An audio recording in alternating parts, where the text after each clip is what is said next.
Test Benedict BENEDICT Benedict test. তো Benedict test অর্থাৎ ইউরিনের sugar test করতে গেলে আমাদের কি কিছু উপকরণ লাগবে, কিছু equipment লাগবে।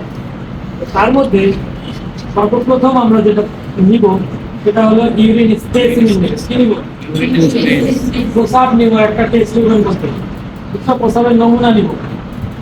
কতটুকু নিব? কতটুকু ধরে?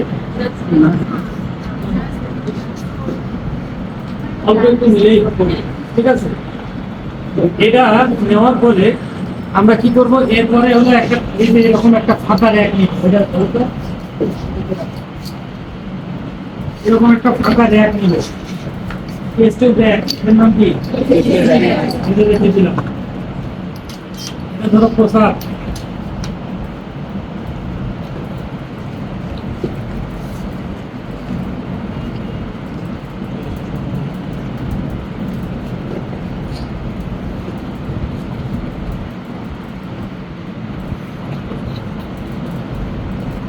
ধরো এটা ইউরিন স্পেসিমেন, হ্যাঁ নিলাম।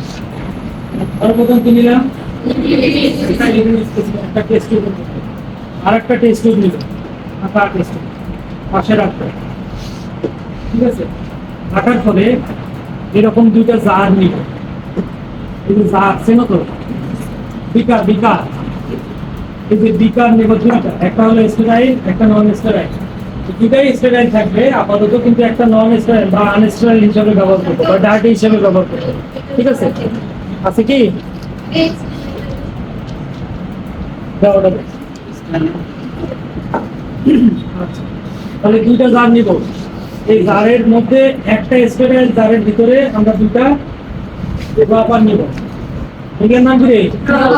প্রপার নিব। নেওয়ার পরে আমরা যেটা করব, এই যে বেনেডিক্ট সলিউশন নিব। কি নিব? বেনেডিক্ট সলিউশন দেখতে কেমন? দেখো না? আচ্ছা, একটু পরে দেখো। বেনেডিক্ট সলিউশন নিব। নেওয়ার পরে আমরা নিব টেস্ট টিউব হোল্ডার। কি নিব? হোল্ডার মানে কি? হোল্ড মানে কি? হোল্ড মানে ধরা। তাহলে যে ধরে তাকে কি বলে? হোল্ডার। আর ড্রাইভ মানে কি? চালানো। যে চালায় তাকে কি বলে? ড্রাইভার। সহজ মনে রাখো। Test tube holder, test tube দিয়ে ধরা। ঠিক আছে? নিলাম। এরপরে নিব স্পিরিট ল্যাম্প। কি নিব? Spirit lamp. স্পিরিট নয়, স্পিরিটও না, স্পিরিট না, SPI, SPRIT, স্পিরিট ল্যাম্প। এটা কিন্তু স্পিরিট আছে, কিন্তু সত্যিকারের স্পিরিট পাওয়া যায় না। এগুলো খেয়ে আত্মহত্যা করে মানুষ। বুঝছো? এই জন্য সচরাচর এগুলো কিন্তু কিনতে গেলে তোমাকে দিবে না। স্যার এগুলো কিনতে গেলে তোমাকে দিবে না। এগুলো কিন্তু ওই কিনতে গেলে অনেক ঝামেলা করে নিয়ে আসতে বেশি। এটা হলো উড়ে যায়। হ্যাঁ, ইয়া তো নাই, ইয়ে সবাই নাই, ম্যাচ নাই, নাহলে তো জ্বালাইতাম। দেখো তো ভিতরে ম্যাচ আছে নাকি? লাইটার, ঠিক আছে? এরপরে নিব হলো একটা sterile hand gloves. Hand gloves কেন? যদি আমি যে 5% আছে ঢাললাম, বা যে ডিএজেলটা ঢালবো, তো হাতে পরে চলতে পারে, তাই না? বা হাতে প্রবলেম হতে পারে। আবার পেশেন্টের কি বলে অ্যাসেপ্টিক টেকনিক মেনটেন করার জন্য কিন্তু আমরা দিতে পারি। যেমন আমি একটা টেস্ট করবো, আমার হাতে যদি একটু ময়লা থাকে তাহলে টেস্টটা অ্যাপ্লিকেট হবে? হবে না। এরপরে আমাকে যেটা টেস্ট হবে, যে এক্সপ্রেসিভিলে চলে যায়। হ্যাঁ, টেস্ট টিউব হোল্ডারের সাহায্যে একটা টেস্ট টিউবের মধ্যে, না সরি, একটা টেস্ট টিউবের মধ্যে সর্বপ্রথম আমাকে কি করতে হবে? 5 ml বেনেডিক্ট সলিউশন নিতে হবে। আমি নিলাম 2 ml। কি কালার?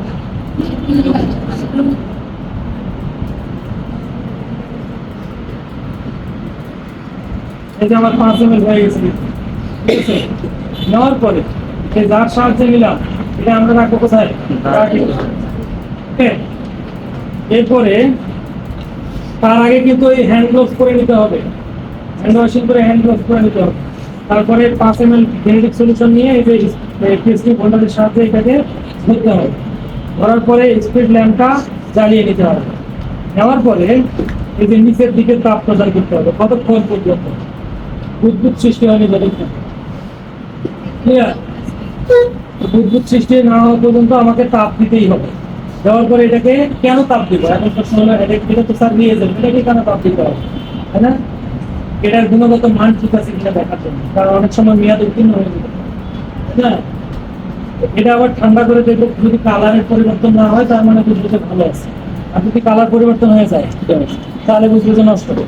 তারপরে আমরা কি করবো, এটাকে ঠান্ডা করে এখানে এই যে আর একটা যে ড্রপার আছে অবশিষ্ট, এই ড্রপারের সাহায্যে এই যে ইউরিন নিব, কতটুকু নিব, 8 থেকে 10 ফোঁটা।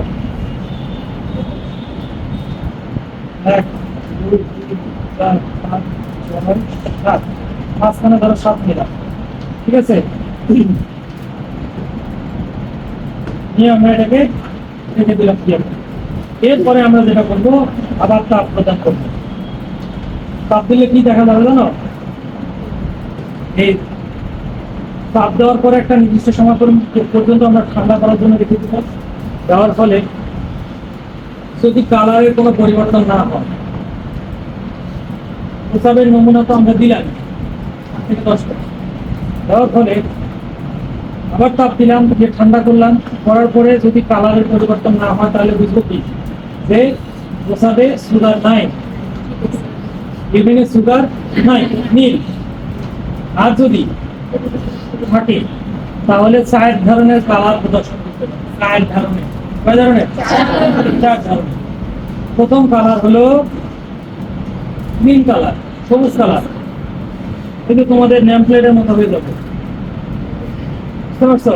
সবুজ কালার, মানে সবুজ কালার হলে বুঝবো যে অল্প একটু আছে, তার মানে কি 1 পয়েন্ট আছে, 1 প্লাস, 1 প্লাস। এরপরে অরেঞ্জ কালার যদি হয় তাহলে 2 প্লাস।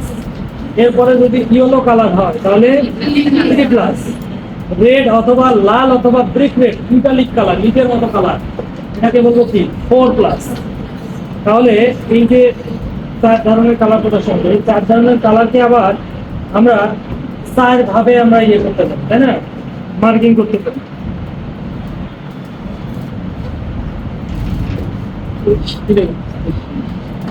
এটাকে ব্যবহার করে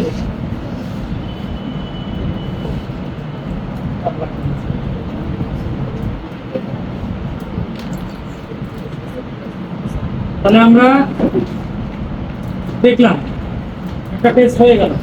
এখন এরপরে আমাদের যে সকল ইনস্ট্রুমেন্ট বা ইকুইপমেন্ট ফেলা যাওয়ার মতো ফেলে দিব, আর যেগুলো রিউজ করা যাবে, পুনরায় ব্যবহার করা যাবে, ব্যবহার করার মতো সেগুলোকে আমরা কি করবো, স্টেলাইজেশন করে রেখে দিব, তাই না? এরপরে হাত ধুবো, হ্যান্ড ওয়াশিং করবো, তারপরে গ্লোভস করবো, হ্যান্ড ওয়াশিং করবো, করার পরে নার্সেস রেকর্ড শিটে সম্পূর্ণ তথ্যগুলো লিখবো। লেখার পরে আমরা কি করবো, শেষ, একটা শেষ। এরপরে আর একটা আস্তে আস্তে হলো অ্যালবুমিন টেস্ট। অ্যালবুমিন টেস্ট অর্থাৎ ব্লাডের মধ্যে, সরি ইউরিনের মধ্যে অ্যালবুমিন অর্থাৎ প্রোটিন যাচ্ছে কিনা এটা দেখার জন্য। এর জন্য যে ইকুইপমেন্ট গুলো আমরা নিলাম আগেরটাতে, ওই সেম ইকুইপমেন্ট শুধুমাত্র বেনেডিক্ট সলিউশনের জায়গায় 5% অ্যাসিটিক অ্যাসিড করবে, এটার জায়গায় এটা হবে, কি হবে 5% অ্যাসিটিক অ্যাসিডের জায়গায়, বেনেডিক্ট সলিউশনের জায়গায় 5% অ্যাসিটিক অ্যাসিড। এরপরে প্রসিডিউরে একটু ভিন্নতা আছে। আমরা আগে কি নিয়েছিলাম, বেনেডিক্ট সলিউশন নিয়েছিলাম ওইটাতে, আর অ্যাসিটিক অ্যাসিডের ক্ষেত্রে আমরা কি করবো, একটা টেস্ট টিউবের মধ্যে 4 ভাগ করে নেব, টেস্ট টিউবটাকে 4 ভাগের 3 ভাগ নেব ইউরিন স্পেসিমেন, কি নিব, ইউরিন স্পেসিমেন নেব, অর্থাৎ প্রস্রাবের নমুনা নেব একটা টেস্ট টিউবের মধ্যে 4 ভাগের 3 ভাগ নেওয়ার পরে ধরবো, ধরে জানাবো, জ্বালানোর ফলে এই যে এইখানে শেষ অংশতে থাকে প্রস্রাবে, তাই না? এই যে উপরিভাগে আমরা তাপ দিব, অর্থাৎ প্রস্রাবের উপরিভাগ, বুঝতে পারছো? এটাকে তাপ দিব কতক্ষণ পর্যন্ত? যতক্ষণ না পর্যন্ত বুদবুদ সৃষ্টি হচ্ছে। এটাকে আবার ঠান্ডা করার জন্য রেখে দিব। যদি ঠান্ডা হয়ে গিয়ে আমরা যদি দেখতে পাই যে ইউরিনটা কি বলে কুয়াশার মতো ইয়া হয়ে গেছে, কুয়াশার মতো ঘনত্ব তৈরি হয়েছে বা ঘোলা হয়ে গেছে, বুঝতে পারছো? তখন বুঝবো যে হয় ইউরিনের মধ্যে অ্যালবুমিন আছে অথবা ফসফেট আছে, অতিরিক্ত পরিমাণে ফসফেট আছে। মানে কি? ইউরিয়া ফসফেট একত্রিত।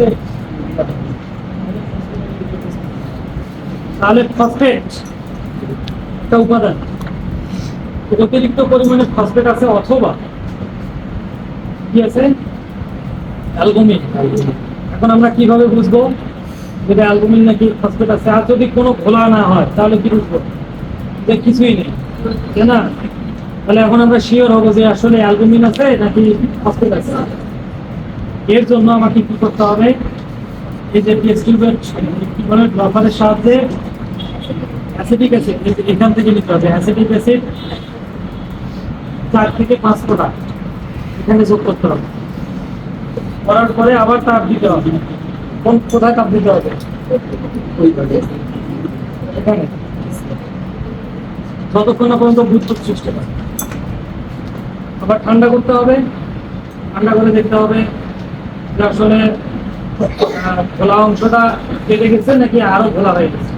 যদি কেটে যায় তাহলে বুঝতে হবে ফসফেট, কারণ ফসফেট অ্যাসিটিক অ্যাসিডের সাথে বিক্রিয়া করে তার এটা ঘোলা অংশটা কেটে যায়। বুঝতে পারছো? তাহলে কি বুঝবো? যদি কেটে যায় তাহলে ফসফেট, আর যদি আরো ঘোলা হয়ে যায় তাহলে অ্যালবুমিন আছে। শেষ? আর কারো কোনো প্রশ্ন আছে? স্যার এটা কতক্ষণ ধরে ঠান্ডা করবো, এটার কোনো কি ইয়ে আছে? যতক্ষণ না ঠান্ডা না হয়। হাত দিয়ে দেখি যে ঠান্ডা আছে কিনা।